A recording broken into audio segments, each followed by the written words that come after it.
বন্ধুরা, কেমন আছো? আশা করি ভালো আছো। আমি খুব ভালো আছি। সাথে কুকিং চ্যানেলে সবাইকে স্বাগত। আবার আর একটা ভিডিও নিয়ে চলে এলাম তোমাদের মাঝে। আশা করি খুবই ভালো লাগবে। পুরো ভিডিওটা দেখতে থাকো, কেউ কিন্তু স্কিপ করবে না। আর কে কোথা থেকে দেখছো আমার ভিডিওটা অবশ্যই লাইক কমেন্ট করে পাশে থাকবে।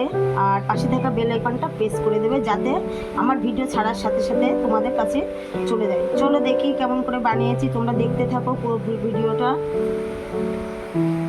তোমাদের একটা লাইক আর একটা কমেন্ট আমার কিন্তু ভিডিও করতে সাহায্য করবে। প্রথমে আমি কড়াইতে একটু ঘি দিয়ে নেবো বন্ধুরা। ঘিটা একটু গলে যাবে, আর একটু দেবো, এইটুকু ঘি থাকবে।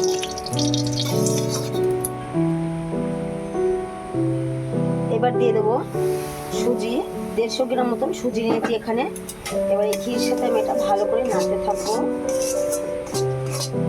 তোমরা ভিডিওটা কিন্তু কেউ স্কিপ করবে না, পুরো ভিডিওটা দেখবে। কি তৈরি করছি আমি, আমার কিন্তু সুজিটা অনেকটা ভাজা হয়ে গেছে। একদম লাল লাল করলে হবে না, ঠিক এইভাবে ঘির সাথে পুরোটা মিশিয়ে নিয়ে কিন্তু আমার ভাজা হয়ে গেছে। এইবার এর মধ্যে আমি দিয়ে দেব দুধ।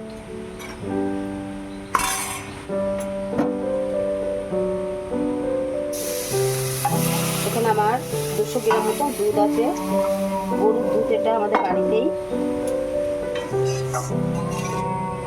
এটা কিন্তু আমি নাড়তে চাড়তে থাকবো।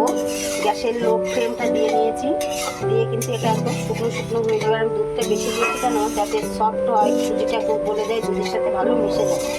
এইভাবে অল্প অল্প করে আমি নাড়তে থাকবো। আমি এর মধ্যে এবার অল্প করে একটু মিল্ক গুঁড়ো দুধটা দেবো, অল্প করে একটু। তারপরে দেবো একটু চিনি, অল্প করে চিনিটা দেবো, বেশি দেবো না, এইটুকু পরিমাণ চিনি দেবো। এবার ভালো করে সুজির সাথে এটা ভালো করে মিক্সড করে নেব। আমার সুজিটা কিন্তু অনেকটা ঘন হয়ে এসেছে বন্ধুরা, এখনও কিন্তু আরেকটু চিনিটা দিলে কিন্তু আরেকটু নরম হয়ে যাবে।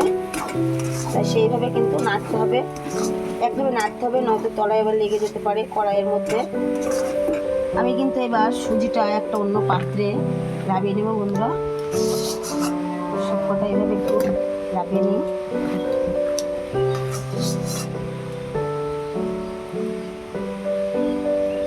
এখন একটু গরম আছে, হালকা একটু ঠান্ডা হলে কিন্তু আমি এতে হাত দেব। আমার কিন্তু এটা একটু ঠান্ডা হয়ে গেছে বন্ধুরা। এবার আমি ঠিক এইভাবে একটু হাত দিয়ে চেপে চেপে দেবো। ঠিক এভাবে চেপে চেপে এরম করে নিতে হবে।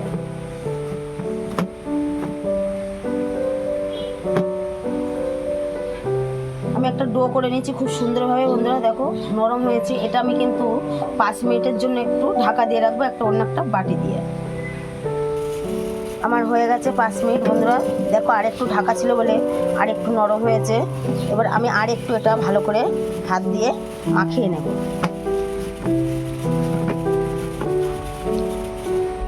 এবার এরকম একটা গোল করব, আর হাতে একদম 2 হাত দিয়ে ভালো করে একটা সুন্দর একটা শেপ নেব।